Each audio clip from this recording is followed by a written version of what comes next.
Hello everyone, hope you're doing well. Today in War Thunder it's time to have a look at another devlog for a jet aircraft which is coming to the game in update 1.87.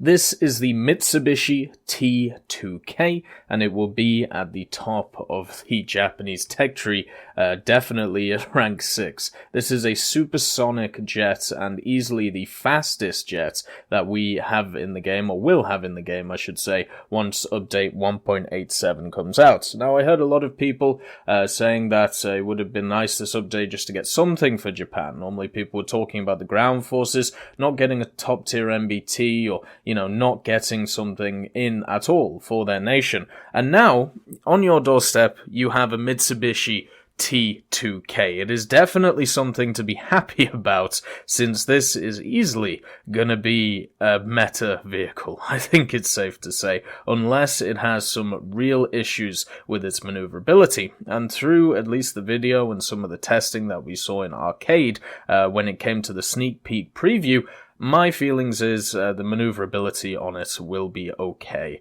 Maybe not the best, but we'll have to check it out on the dev server.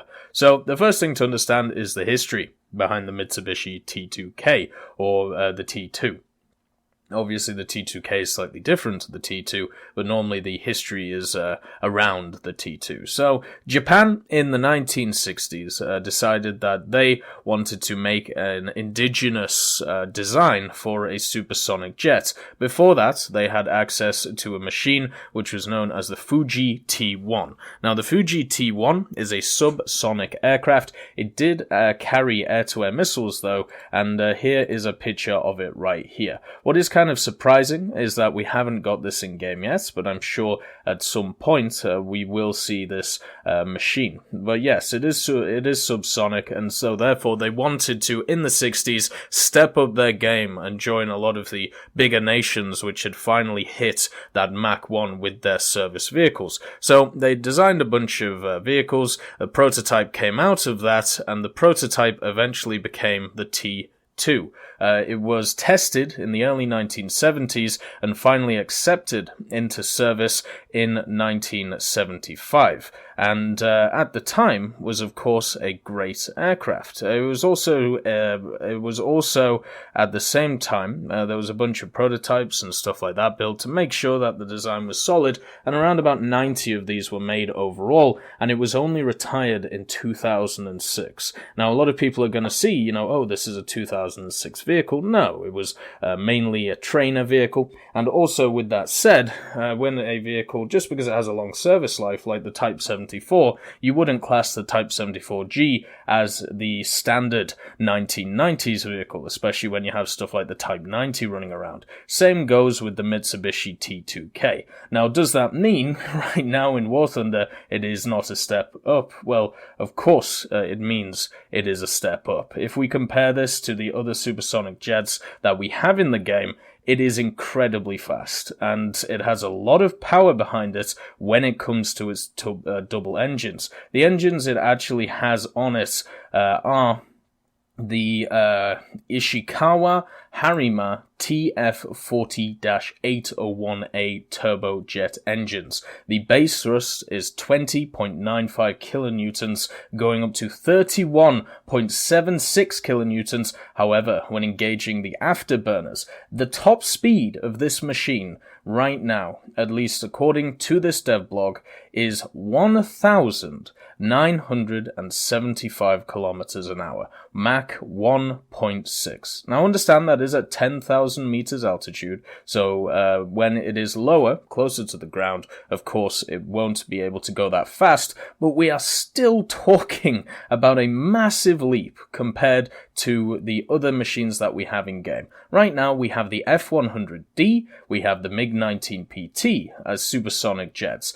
We know that we're getting the MiG-19S, which is going to be a slightly faster version of the MiG-19PT, which has an extra 30mm and no access to air-to-air missiles for Germany. But the top speed of the F100D in game right now is 1,458 kilometers an hour, at least according to this card right here.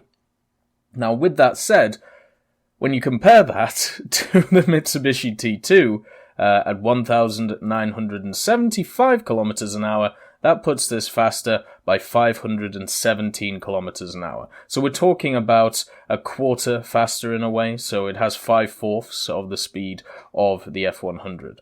This is insane to me.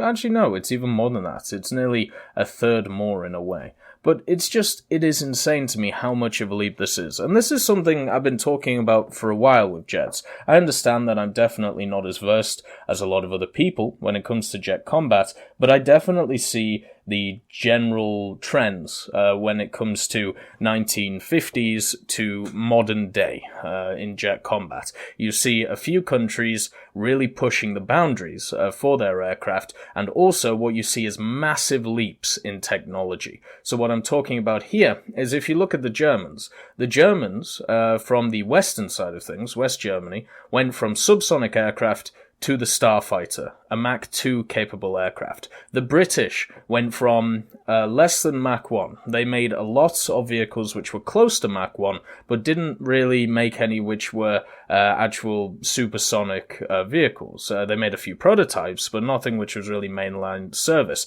And then you jump to the Lightning, which is once again Mach 2. Now what we're seeing here with the Japanese is kind of the same thing. They never have, or they never had a vehicle which was around Mach 1, around the speeds of the F-100 or the MiG-19. Instead, this was their first supersonic aircraft that they ever built, which went past, obviously the sound barrier. So, with that said, we now have what is easily seen as power creep. And unfortunately in the modern world, this is just something that happens when it comes to jet modernization, maybe the word to use here, where you get these ridiculous machines which have huge leaps between them, and there's nothing really for other nations which are around the same tier. When I look at even, let's say, 2000s jets, or 1990s jets, 1980s jets, there is never a parity between the nations. There is never a point where I'm like,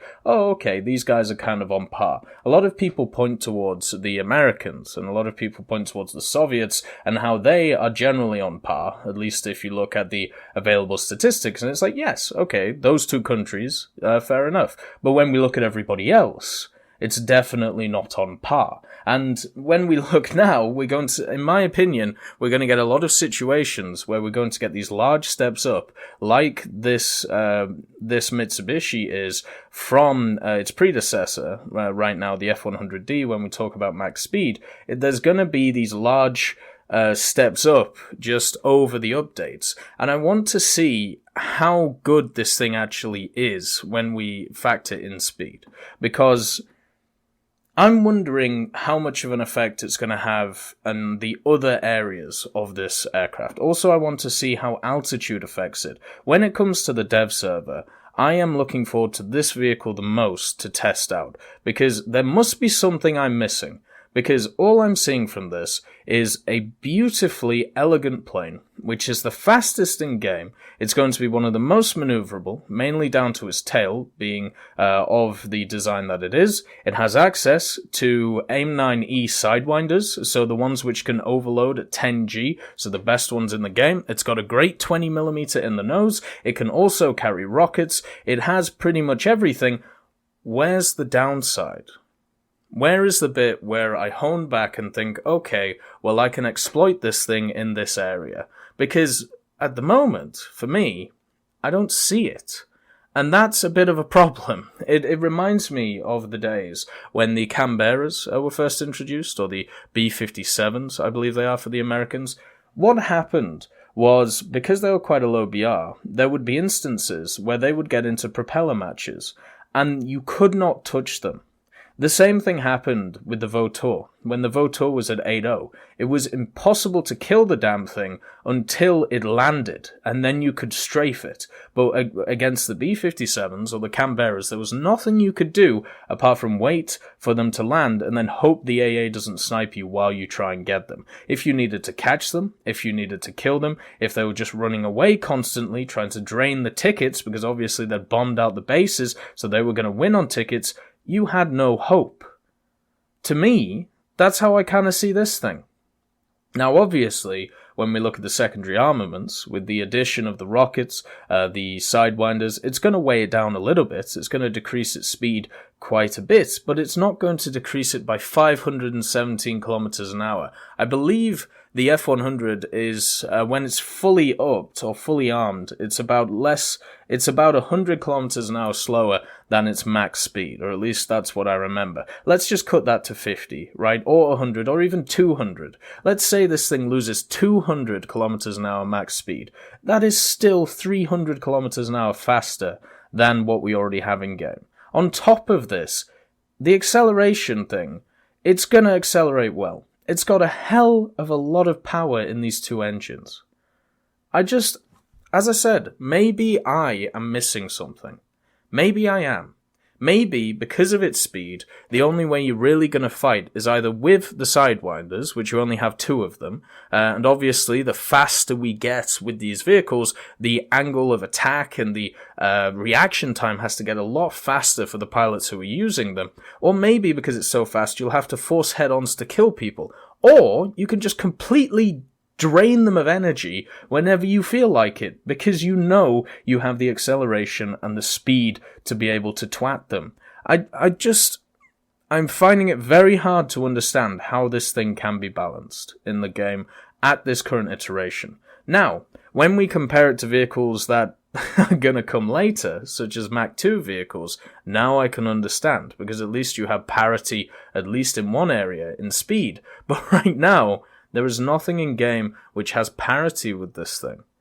And that worries me. It really does. The other thing as well is the fact that this is going to be the fastest vehicle in game. I do want to say it is an absolutely stunning, beautiful vehicle, and whoever made this model should be very much applauded for the work that they've done on this. It seems to also have a bunch of different skins, which you're guessing you can either unlock or purchase, which is wonderful. And on top of this, I just want to say that if this is the standard for what we're going to get when it comes to jets coming in the game over the next updates, the models are spectacular. Like, they're just lovely to look at. One of the things that War Thunder has always done great is the looks of it. The balancing issues are always going to be there, but the looks of these vehicles are wonderful. It also seems to get some bomb loadouts as well, which is wonderful.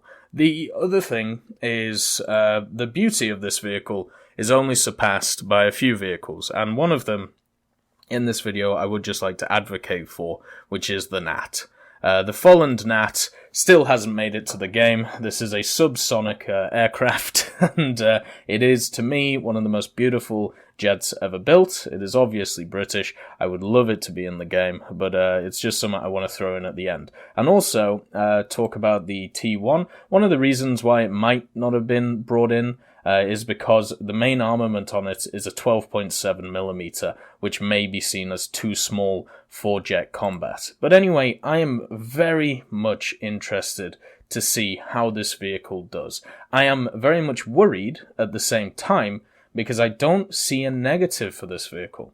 And that is generally where I kind of go, oh dear, what's going to go on? But we'll find out when the update drops. Anyway, I'll make sure to check it out on the dev server for you. I hope you all have a wonderful day, and I'll see you next time.